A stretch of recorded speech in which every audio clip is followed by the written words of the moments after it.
This episode of Fuel for the Soul is powered by ASICS. Head over to asics.com and sign up for a one ASICS account. It's completely free, and when you sign up, you will receive 10% off your first purchase. You'll also gain access to exclusive colorways on asics.com, free standard shipping, special birthday month discounts, and more.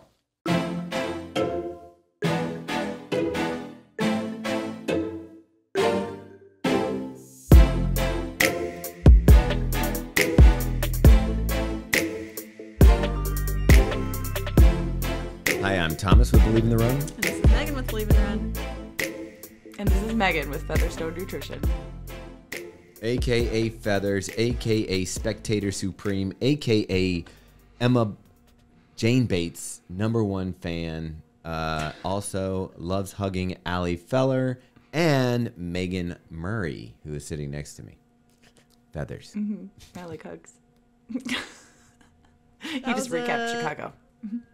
Yeah, that was There our you go. Chicago recap. There we go. Done. I and done. have to say, before we get started, was that not the Twilight Zone? Like in that room? So we ended up in a room interviewing Emma Bates after the Chicago Marathon with cocktails, and it turned into a pretty much a evening of partying in a hotel suite with Kafuzi, Emma Bates, Steve Finley of Bandit. We had Allie Feller, Allie Feller, Megan Featherston. Megan Featherston, and we had the head of athlete relations for ASICS in there. I'm going to leave his name blank because he wants to stay anonymous. But like, what a crazy room, and some stuff went down. It was insane, and a lot of it had nothing to do with nutrition, which is why you tuned into this podcast. It was pretty epic. I'm not gonna lie. Like, you couldn't like recreate that dynamic or scenario if you tried or planned it. It was just so like organic, and it was so much fun. And yeah, it was a night. I looked around the room at one point. I go, how did this happen? Right? This is Like, ridiculous. how did we land here? The girls were all affirming each other and giving hugs and high fives, and Yeah. love was in the air. It was nice. Today's episode, we're going to talk a little bit. We'll do a little quick chat through some Chicago stuff, but mostly answering listener questions about race day fueling. Yeah, if you want a full wrap up on Chicago, you probably tune into our other podcast. I don't think Megan wants to do it twice. The drop. Yeah. But before we even talk about Chicago, we have to talk about our sponsor for this week's episode, outside of ASICS, who is our title sponsor and always with us. Kodiak is back for this episode. Yeah. So what's going on? Because I saw somebody did a cookie recipe with their oatmeal, which has protein in it. So these cookies got to be good for you. Right? Exactly. I was listening to our Berlin recap as I was, doing my stretching post-run this morning. And I was like, oh, yeah, we said we were going to do recipes with these. So sure enough, we just made some cookies alongside breakfast this morning. I just took 2 packs of the banana oatmeal. The banana? The banana nut one. Yeah. Okay. And then I just mashed up a banana, mixed in an egg with a little bit of peanut butter, dumped in the 2 packets, put in some chocolate chips, baked them. They were delightful. Very delightful. So like high protein, high fiber, delicious cookie. How come eggs, when you add them to cookie stuff, they don't taste like scrambled eggs? It tastes like cookie.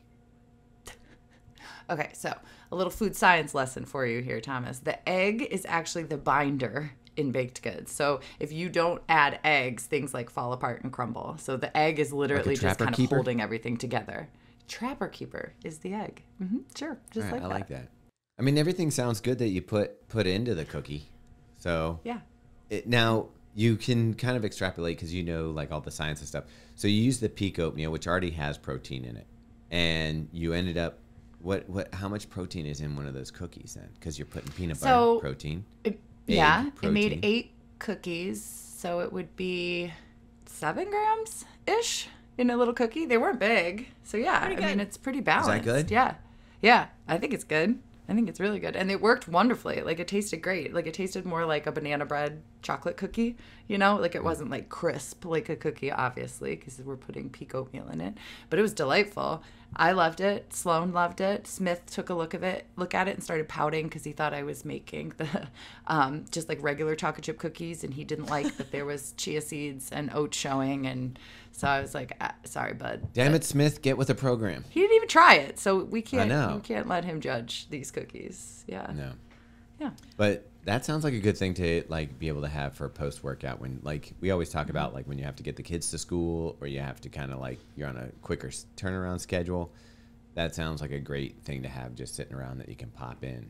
Not have to like jump in the shower, do whatever you got to do instead of having to boil the water, put in the oatmeal stuff. Exactly. And I made them in 12 minutes while I was packing the kids' lunches. So, I Wow. mean, it just fit into the morning. Wait, the whole thing with the bacon and everything was 12 minutes? Yeah, pretty much. It was like 10 minutes to That's cook them and like ridiculous. 2 minutes to whip them up. Yeah, it was super easy. All right, Add do you it to think the we're going to morning. have to put this recipe on Believe in the Run and think we Featherston do. Nutrition? I think we All should right. pop it up on yours. Because yeah. what were you going to do for your cookies, mate? I mean, something probably really similar. So if it's not almost exactly like that, it'll be something real close. All right, May- we're going to probably film that this weekend at our Yeah. house. So, but this will already be out by then. Perhaps Yeah. No, every 2 weeks this comes out. So we'll see. I mean, no, we'll already have the cookies. oh, yes. Yeah. for You could sure. do like a different flavor cookie too. I mean, we have lots Right. of flavor options here, guys. You know what? Yeah. I think we should do maple with little bacon bits. Ooh, Oh. Nope. Not into that. Not Maple into that bacon At all. cookies? Nope. Mm. Not me. I mean, No thanks. if you think that's a good idea. Well, hit me luckily, up. I'm the one who's making these, so I can make the decisions, and that will not be included. Maple peanut butter doesn't sound good. All right, whatever. Okay. We're going to figure it out. But if you More to guys come. want to get some of this delicious peak oatmeal, you can go to kodiakcakes.com/BIR.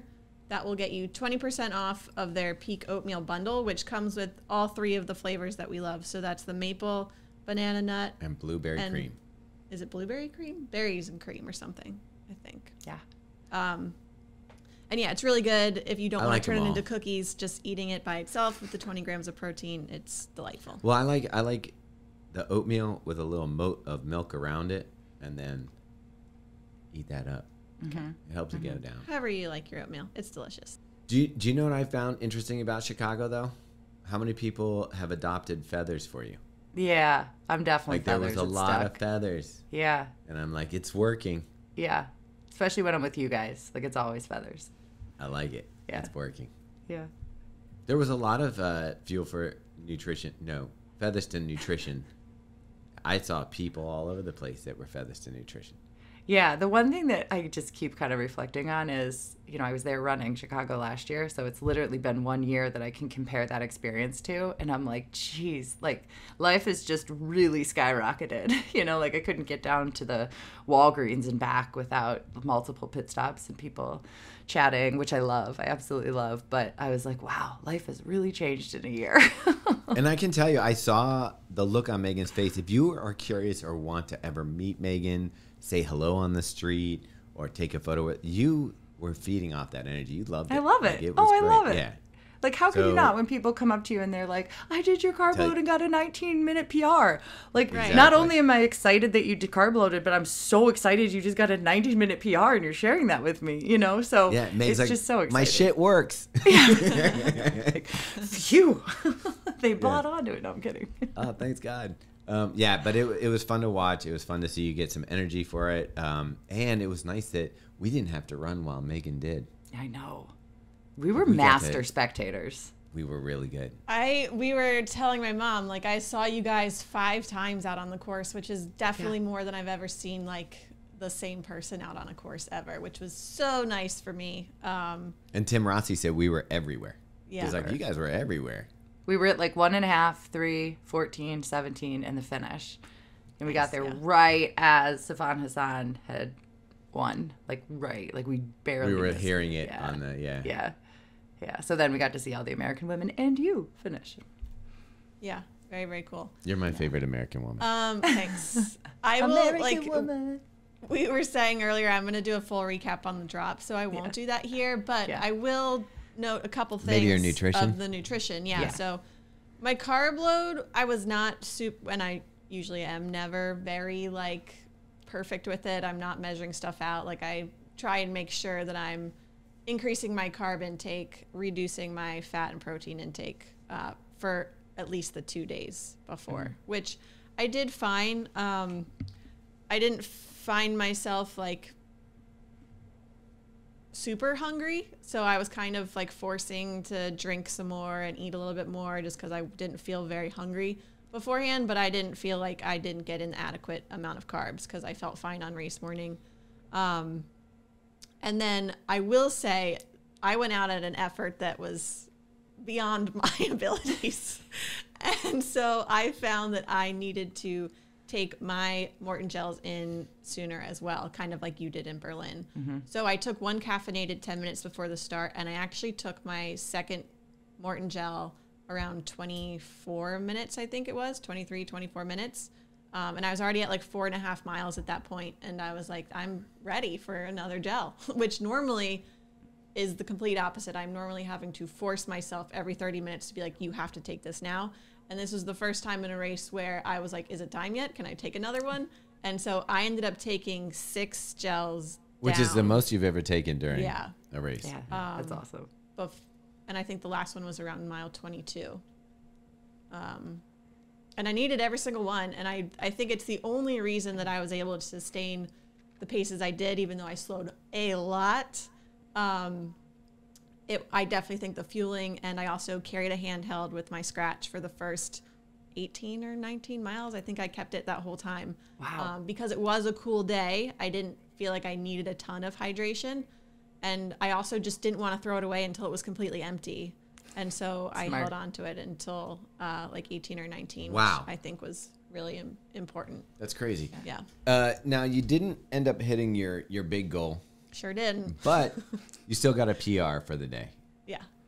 It just does go to prove how important the nutrition aspect of this is, because I think without it, I would have crumbled out there. Like I knew I was in over my head at halfway, and Oh, wait, you got PRs in the 5K and the half and the 10K, right? well, no, because I've run a sub 60 10 miler, which would probably trump all of those. But the half marathon that I ran the first half of Chicago in was certainly a half marathon PR. So that is always exciting when you're running a full marathon. Can you say what the time was, like Emma Bates does?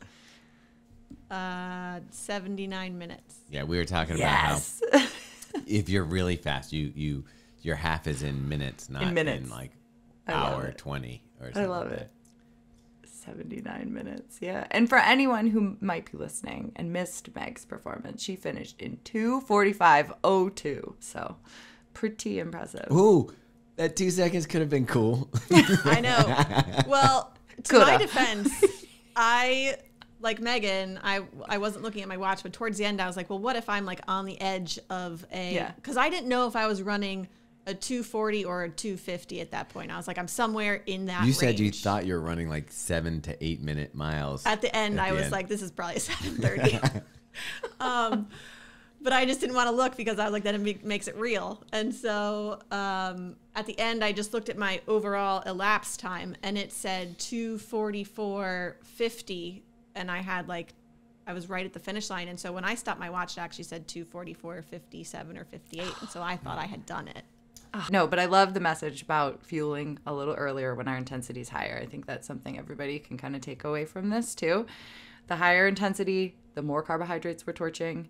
Meg is very in tune with her body, so she noticed like, "Ugh, I need some carbs," right, to be able to sustain that intensity. So I think that's perfect that you took them earlier. I think and you're even right. if it's not even high intensity, if you feel it, if you start thinking about a gel, like if you start thinking, oh, I could use a little energy or a little pop, take it then. It doesn't matter if it hasn't been a half an hour or 40 minutes. Just do it then. It's better to front load than to worry about it. And then you can always grab, if they have something on course, if you're worried about it later, you can always grab something else. Yeah, which is perfect. Definitely. Like Malort. No, not Malort. Like it is interesting. Thomas always talks about how when he would take a caffeine or something, he feels like an instant, felt better, like he had more energy. It definitely took like 15 minutes for the gels the caffeinated or non-caffeinated to hit, but I felt like it was like 15 minutes after I would take a gel, all of a sudden I was like, oh, I feel like, okay, I feel like this is sustainable. And I didn't put it together until after the race, but that was clearly like the carbs hitting and feeling like, okay, I've got this. I tried to tell you about that. Told you so, he said. Yeah. This guy over here. So wait, did you tell everybody what you used to fuel? Morton gels. So, And then in your water bottle? and Scratch. Okay. Yeah. Did you drink water on course to supplement the scratch? I did, which I realized I didn't drink any water until after I tossed my bottle at 18 or 19. But I also realized how out of practice I was with getting the water out of those cups. And I was like, how are people doing this? And it was all over my face. And I was like, I don't even think I got any water this time. Yeah. That was a mess. I picture like a Will Ferrell scene. That's it. With you. Yeah. You know that wine when he's in the car? Yeah. Like that was me trying to drink water. At least it was just water. Like, you know, So curious, so you switched to water after you didn't want to try the Gatorade Endurance? I think I might have tried one and it was very thick. And I was like, nope, not doing that again. All right. Wait, did I ever tell you that I had clients that carry a straw? That's weird. They cut it so it's short. And literally just, I think it's not the worst idea. It sounds that's not ridiculous. A bad idea. But yeah, I found that out. I was like, wow. And then it wouldn't be that hard. You just like drop your straw and pinch it and just and then toss it. Well, keep your straw, but I know. Yeah, it I know, just Thomas. looks like I know you're it sounds smoking the whole ridiculous. time. You got this little straw out there. Stick it down your sports bra. Like, here's my straw. Yeah. I'm not against this idea. I'm not kinda either. Into it. Yeah. We could start a new business, sports straws. Mm-hmm. And they could just like stick to your, like we could have like a Velcro or something and just stick it there and then take it off. And what if? This is too far-fetched. If your straw also provided carbs, you like ate the straw. Now that works. Like have like a little bullet chamber here on your. it's like the cookie straws. Yeah. Yeah. They have those. Yeah. I don't know. Or you know what'd even be better? It had like a salt lining in it, so Just that a when gummy. you Yeah. suck through it, it would mix it with like a scratch-like substance. So it'd be like, There's so many Bam. ideas here. Don't steal them, you guys. we're gonna call our company "It Sucks." We are on to something here. All right. I think is there anything else you want to talk about in Chicago or should No, we we move on to some of probably need these? to answer questions one of these Yeah. days. Okay, this one's from Tim. It says, I've watched many of your shoe reviews, but just started listening to your Fuel for the Soul podcast. I'm catching up slowly, but the episodes are all too good to skip. This may have been covered in a previous episode, but I'm struggling on finding the balance between a calorie-dense hydration product, like Tailwind or Gnarly, and gels. With those liquid hydration / nutrition products aimed at being an all-in-one product, is it not advisable to also use gels with it? Would it be better to go with something like Scratch that is low-cal, but has decent sodium if I'm pairing it with something like Morton gels? I love this Good question. question because, Tim, we have so many options of how to fuel our marathon. Probably too many options than most of us even need. It's like overwhelming fatigue. But the bottom line is we need fluids, salt, sodium, and carbs. So we have a million different ways that we can get that much. So what I would recommend first is like, what are we shooting for? Like, how many grams of carbs are we looking for per hour? So we know that like anywhere from like 30 to 80 grams of carbs per hour is typically where most of us land. I try to get people to at least 50.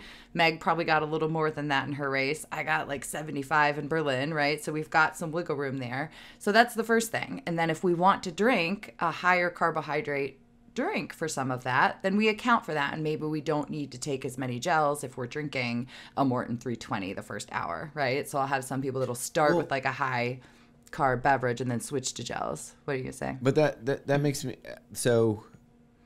Is it the potential that if you have too many carbs, like that's the whole thing? Is that that's why the whole Morton thing bypasses?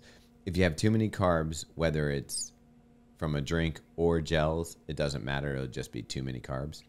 Usually. Yeah, our body can only absorb so many carbohydrates. So typically we have like side effects like nausea or diarrhea if we take too many just because we can't absorb them all.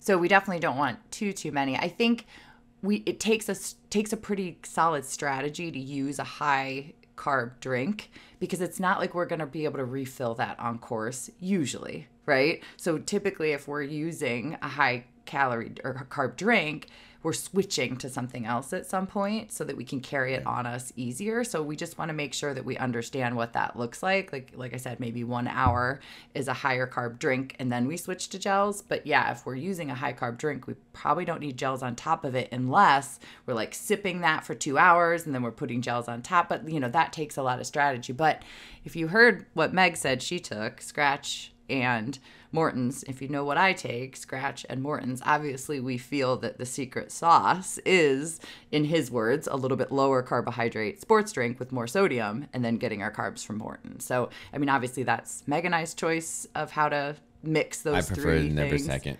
Yeah. But, yeah, so, I mean, it's just really what works for Tim, like what does he have the ability to grab another bottle from somebody, or is he talking about training? And like to Thomas's point, he can pack, a ton of Tailwind in his pack.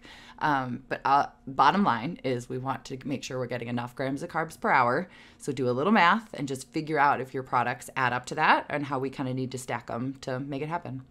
Yeah, honestly, if I was on the trails and I was running with a pack, then liquid carbs would be great.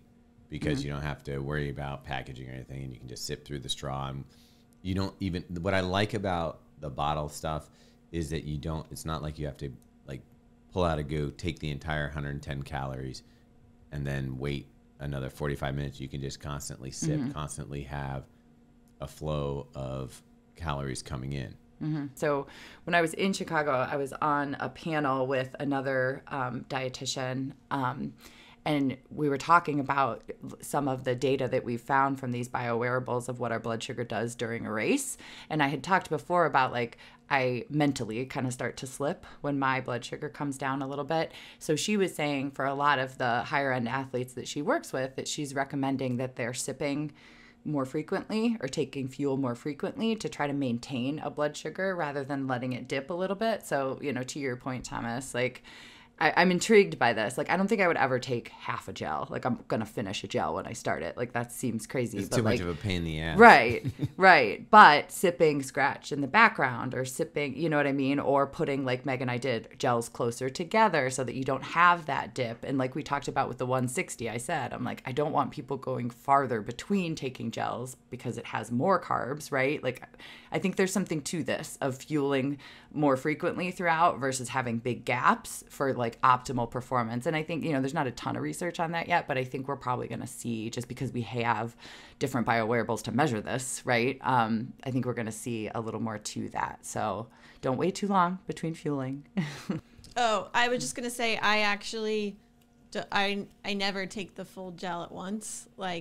I'll take it probably in 4 different increments of little bits at a time. So it probably takes me 3 minutes to take a gel down. I'm not. I know what she's talking about. I have sometimes I'll squeeze some in and put it especially if you're breathing heavy. Yeah. And you don't, it does affect your breathing. Yeah. So sometimes I'll put it in the side cheek, kind of let myself breathe as it kind of slowly. Right. I think that was more of it, is that Yeah. I was running so hard that my breath was more labored than usual. And so I was I can't, I have to take this in smaller bits right now. So I don't die. Yeah. I always split mine in half. I can't take a full one. I always do it half and half, but that makes sense.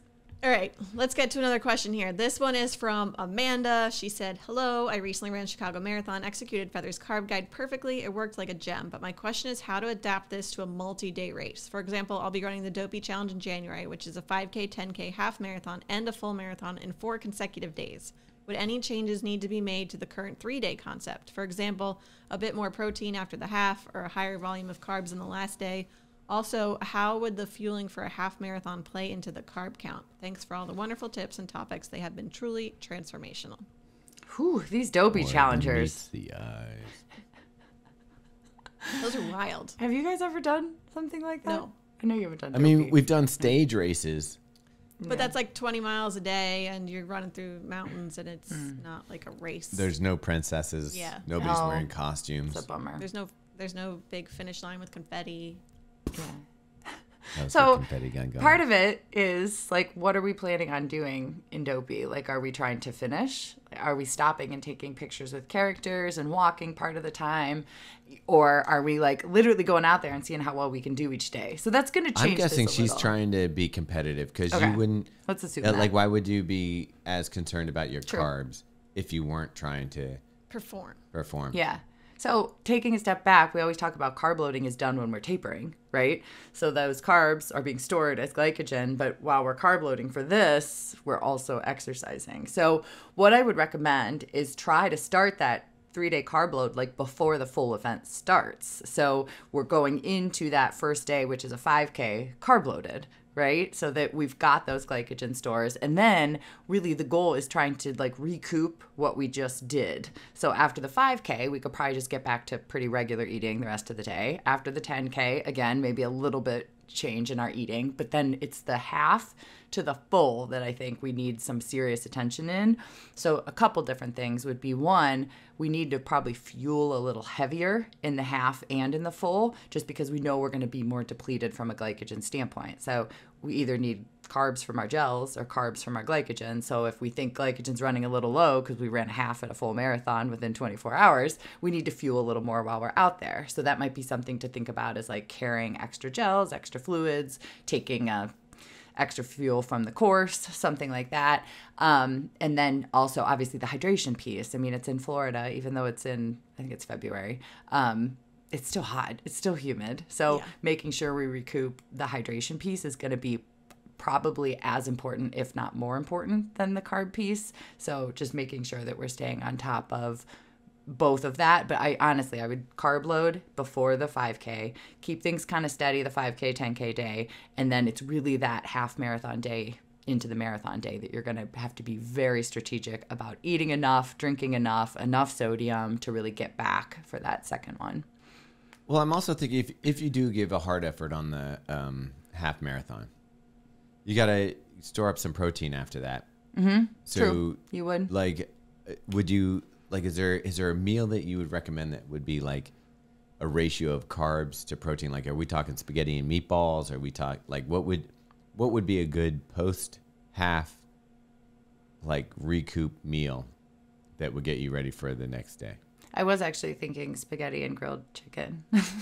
So Okay. you weren't that or far off. salmon or whatever. Or those Mickey pretzels are like huge down there, the soft pretzels. So like you could slug back a protein shake and eat a Mickey pretzel and then in an hour or two have like a meal, right? So it's like you're really getting after the like glycogen replacement right away with like the pretzel or other carbohydrates, and then slam some protein quickly, right? And then sit down and have the pasta or another meal within like an hour or two would probably be ideal.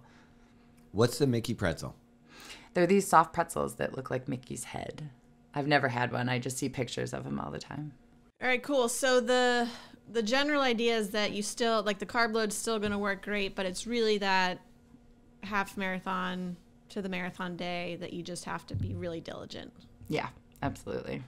Because you're peaked out. Yeah. Mm-hmm. And I You wouldn't, got to reload. I think she was asking, like, how do you carb load the day of the 5K and 10K? And, like, I would definitely just end the carb load before that and then just, you know what I mean? Like, Right. rather than trying to, like, also carb load on the 5K and 10K day, just, like, head into that very first day already carb loaded. Yeah. All right, this next question comes from Tracy Watson. She said, "Hi, I really enjoyed listening to the Fuel for the Soul podcast and have learned so much info, and I'm now trying to put into practice. Quick question for Megan Feathers. If there's no electrolytes on course like in Berlin, is there a way of supplementing without carrying your own bottles? Would salt tabs work with Morton gels and plain water on course? Also, what handheld does Meg use?" I love it. I use the Nathan Speed Draw. Just ordered another one because I tossed mine in Chicago. Shoot, I need to order one. Yeah. Maybe I should have got one. Yeah, It's for New York. I think it's 20 ounces, 22 ounces, something like that. Can we get different color Um, ones so that we don't mix match? No, because if you order any color other than the ugly blue and yellow one on Amazon, it's not the right size. Ooh, good tip, Meg. So how could we differentiate between? Just get a different bottle, dude. You already Get- have one. I like the What? Amphipod 20-ounce one better. There. So What happened to my Amphipod 20-ounce one? Did I throw that already? I'm what did you do guessing. with it? I don't think you threw it. dig around. I bet I think you I got did. I don't see anything in. We have like a bottle drawer, Yeah. and I don't see it. Yeah. Bummer. But Wait, Megan, before we answer Tracy's question here, I told you about my water bottle that was black that I was using, the small one. No. oh, this is the best. I was Filthy. I was like feeling really bad for a couple days right after I did one of my runs with this bottle. And like my stomach was all messed up and I was like, I don't know what's going on. Oh, jeez. And I went to use it again and I was like, oh no, there's like some mold in here. And so I took a paper towel and I wiped the inside and the entire thing was black. And it was black, so you couldn't tell. Yeah, and so I couldn't Oh. see it. And it went through the dishwasher, and it doesn't matter. It's still, the mold Yeah. stays in there. Yeah. And so I tried to use every type of cleaning thing you possibly Vinegar, could. baking soda. Nothing. It's like the mold was like ingrained in there, and it was everywhere. They'd established a And I beachhead. probably used it like 4 times with it like that. No wonder Yeah. you were sick. Oh, Yeah. that's disgusting. So and also clean your why- water bottles. Right. And why we toss them. Like everybody's like, Yes. you just toss that water bottle. Same thing. Mine's yellow and the top, I could see the mold starting because you can't get into the top like Right. piece. So I was like, in Berlin, I was like, this thing's got to go. Like it's already starting to grow mold from being used for 3 months over the summer. Right. So yeah, I was like, ugh, I need to order a new one too. So those are the handhelds that we carry. And then if you're choosing to use water on course or the Morton drink that was on course at Berlin and Morton gels and you need more sodium, then 100% I would recommend like the salt stick caps. The salt stick chews don't have much sodium. So if we really need sodium, figure out how to swallow those pills while you're drinking water. Or like we did, carry an electrolyte drink, but Tracy's saying she doesn't want to do that. So the other option would be, if you don't want to take salt pills, but you want to use water, would be to find a gel that's higher in sodium. So Never Second, like Thomas likes, is probably the next best option. And But- dude, I'll do a little commercial for them. Those are easy to get down. Like when we were just talking about how Meg has to take a breath to like when she's breathing hard. The consistency of the Never Second is more like a syrup, more like a lighter. It's like liquidy. Yeah, it's not as gel-like. So I find that's I think why I like them is I can get them down fairly quickly. And You're saying salt tabs are just as effective as carrying a high sodium beverage. Absolutely. I just think it's cumbersome to carry pills and take them. So that's why I choose yeah, people put to them in a carry. little baggie. You Yeah, gotta find but a some place to people put 'em, prefer and then that. your hands are Yeah. all sweaty and you're trying to pull out a Yeah. one tablet. And they stick. But if you prefer that than carrying like a Yeah. heavy water bottle, I get it. Right. Everybody has we have so many options, right? Just because Meg and I do Yeah. it one way doesn't mean everybody has to. You just got to do what works for you. And if taking a salt pill and water is easier, then let's just do it. All right, so Tracy, just pack some salt pills and you're good to go there. Yep. I agree. All right. That pretty much wraps it up for this week. Thank you all, as always, for tuning in and listening and all of your lovely messages that you send us and coming and saying hi at these major marathons. We love to see you out there. We love to hear your PRs and amazing performances. So, yeah, keep sharing all of that good stuff. And if you have a question that we have not answered, you can send us an email at fuelforthesoulpodcast@gmail.com. Und peas and carrots. Bye. Bye.